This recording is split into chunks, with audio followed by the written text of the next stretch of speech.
शेख अब्दुल कादिर जिलानी रहमतुल्लाह अलैह डॉक्टर जाकिर अल्हम्दुलिल्लाह तौहीद पे थे और उन्होंने इस शहर हिंदुस्तान में इस्लाम का दीन फैलाया। बली थे, उनका बड़ा हाथ है दुनिया और वो में तौहीद पे थे। इस्लाम का सही पैगाम तो क्या बता रहे हैं? घरों तक पहुंचाया और उनकी वालदा ने मानना है कि शेख अब्दुल कादिर जिलानी रहमतुल्लाह अलैह बलियों को नहीं को सिखाया था कि बेटा तू हमेशा सच बोलना, कभी झूठ मत बोलना, चाहे तेरा नुकसान हो चाहे तेरी जान जाए। वीडियो को लाइक करें, सब्सक्राइब। एक वक्त जब शेख अब्दुल कादिर जिलानी रहमतुल्लाह अलैह जब एक सफर कर रहे थे तो उनकी वालदा ने कुछ अशरफियां पता चलेगा उनके कपड़े में सी दी ताकि वो गुम न जाए, ताकि कोई उन्हें चोरी न करे। और फिर तक देख जब वो सफर पे निकलते हैं तो एक डाकुओं का ग्रुप उन्हें पकड़ लेता है और जब जांच पड़ताल करने के बाद कुछ पैसा नहीं मिलता है तो वो डाकू कहते हैं शेख अब्दुल कादिर जिलानी रहमतुल्लाह अलैह से, क्या तेरे पास कुछ पैसे नहीं? उन्होंने कहा हाँ है, मेरी माँ ने मेरे कपड़ों में सी ली है और वो जगह दिखाते हैं। वो डाकुओं ने कहा कि अगर ये बच्चा हमें नहीं बताता तो हमें कभी ये अशरफियां नहीं मिलती है।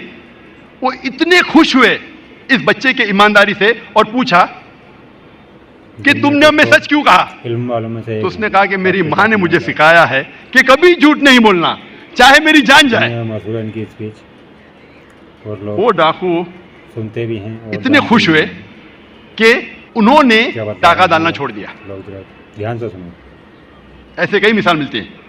जब तारीख पढ़ते हैं हमें मिसाल मिलती है, तारीख पढ़ने के बाद इमाम शाफी रहमतुल्लाह अलैह की वालदा वो यमनी थी और उनके वालिद कुरैश थे और बिल्कुल हक बात है। बचपन में ही उनके वालिद का इंतकाल हो जाता है तो उनकी वालदा जिद्दोजहद करती है और इमाम शाफी रहमतुल्लाह अलैह की परवरिश करती है और उनकी ख्वाहिश थी कि मेरा बेटा उल्मा के दरमियान अपना बचपन गुजारे, इसीलिए सारा इंतजाम करती है और इमाम शाफी रहमतुल्लाह अलैह को मक्का भेजती है उल्मा के दरमियान जीने के लिए। तो बचपन से इमाम शाफी रहमतुल्लाह अलैह उल्मा के दरमियान उनकी परवरिश होती है और अल्लाह सुब्हानहू व तआला ऐसे एक इमाम को खड़ा करते हैं, इमाम शाफी रहमतुल्लाह अलैह। कुर्बानी थी, प्लानिंग थी उनकी वालदा की, मुस्तकबिल सोचा उनके वालदा ने। मैं और एक मिसाल दूंगा इमाम बुखारी की रहमतुल्लाह अलैह। इमाम बुखारी की वालदा का बड़ा हाथ है इमाम बुखारी की परवरिश करने के लिए रहमतुल्लाह अलैह। इमाम बुखारी रहमतुल्लाह अलैह की याददाश्त बहुत बेहतरीन थी, बहुत पुख्ता थी, लेकिन अफसोस की बात है कि बचपन में ही वो अपनी आंख की रोशनी खो देते हैं। आंख की रोशनी खोने के बाद उस वक्त के सबसे बेहतरीन डॉक्टर को दिखाने के बावजूद उनकी आंख की रोशनी नहीं आती। उसके बाद इमाम बुखारी रहमतुल्लाह अलैह की वालदा रोज लगातार अपने रब, अपने खालिक अल्लाह सुब्हानहू व तआला से दुआ करती है कि मेरी बेटी की रोशनी लौटा दे। उसके बाद कई अरसों बाद अल्लाह सुब्हानहू व तआला उनकी वालदा की दुआ सुनते और उनकी वालदा के ख्वाब में आते हैं हजरत इब्राहिम अलैहिस्सलाम और हजरत इब्राहिम अलैहिस्सलाम फरमाते कि तेरे बेटे की रोशनी लौटा दी गई है और सुबह को इमाम बुखारी रहमतुल्लाह अलैह वो फिर से देख सकते हैं। दुनिया तो ये मिसाल है में से एक थे वालदा की, किस तरीके से उन्होंने अपने बच्चों की परवरिश की। एक है। मैं और एक मिसाल दूंगा। दो लोग थे ध्यान से सुने, जो आपस में बहुत मोहब्बत करते थे, फारूक और सोलेहा। इंशाल्लाह बहुत मजा आने वाला है। और फारूक और सोलेहा आपस में मोहब्बत करते थे। उन्होंने शादी की। शादी के 3 महीने बाद जिहाद का ऐलान होता है और फारूक आप लोग खुश कर देंगे जाते हैं जिहाद पर। जिहाद के जाने से पहले वो अपनी अहलिया, अपनी बीवी सोलेहा को 30,000 दिनार देते हैं। 30,000 दिनार एक यूके के आदमी ने कैलकुलेट किया और कहा कि वो होते 2 मिलियन पाउंड। 2 मिलियन पाउंड को मैं तब्दील करूंगा रुपये में, हो जाता है 15 करोड़ रुपये। वो देते हैं 30,000 दिनार, 2 मिलियन पाउंड, 15 करोड़ रुपये अपने एहलिया को और कहते हैं कि इसे महफूज रखो इसे खर्च मत करो, मैं जिहाद के लिए जा रहा हूं।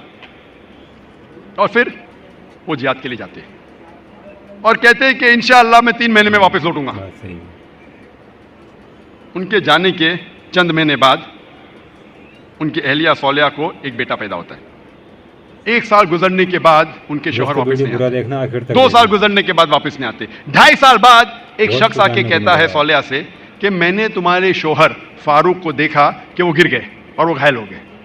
फिर चंद साल गुजरते हैं, फिर भी फारूक वापस नहीं आते। तो उसकी अहलिया समझती है कि मेरे शौहर का इंतकाल हो गया। लेकिन 30 साल बाद फारूक भी हैं दुनिया में ऐसे वापस मदीना लौटते हैं लेकिन और उनकी ख्वाहिश थी कि मैं मेरी अहलिया से मिलूं। लेकिन वो बहुत परहेजगार थे। मदीना में आने के साथ सबसे पहले जाते मस्जिद में नमाज पढ़ने के लिए।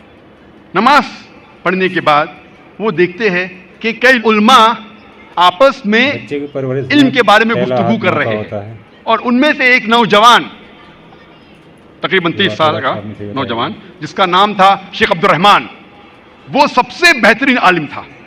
वो उससे काफी मुतासिर होते। फिर वो जाते हैं अपने घर की तरफ। जब घर में दाखिल होते हैं तो अपनी बीवी सौलिया से मिलते हैं। वो दोनों खुशी के मारे रो पड़ते हैं। उसके बाद फारूक पूछता है कि मेरे 30,000 दिनार तो महफूज है ना, बात सही है। आपने उसे खर्च नहीं किए? तो उसकी अहलिया पूछती है, आप घर आने के पहले मस्जिद गए थे? हाँ बिल्कुल सही, मैं मस्जिद गया था। वहां आपने उल्मा को देखा? हाँ मैं देखा। कैसे? बहुत अच्छे। खुशी की बात है कि इस शहर में ऐसे उल्मा हैं। तो उसकी अहलिया उससे पूछती है, सबसे बेहतरीन आलिम आपको कौन लगे? तो फारूक कहते सबसे बेहतरीन आलिम थे शेख अब्दुल रहमान। तो उसकी अहलिया पूछती है कि अगर अल्लाह आपको शेख अब्दुल रहमान जैसा इल्म दे तो आप कितना खर्चा कर सकते इस इल्म के लिए? तो फारूक कहता है ये सारे 30,000 दिनार मैं खर्च कर सकता हूं ऐसा इल्म हासिल करने के लिए। फिर उसकी बीवी पूछती है कि अगर आपका बेटा हो, उसे ऐसा आलिम बनाने के लिए आप कितना खर्च करेंगे? तो फारूक कहते मैं 30,000 दिनार से ज्यादा खर्चा कर सकता हूं, 15 करोड़ रुपए से ज्यादा खर्चा कर सकता हूं अपने बेटे को शेख अब्दुल रहमान बनाने के लिए। तो उसकी अहलिया कहती है आपके जाने के बाद मुझे एक बेटा पैदा हुआ और ये शेख अब्दुल रहमान आपका बेटा है और आपके 30,000 दिनार मैंने खर्च किए इसको आलिम बनाने के लिए।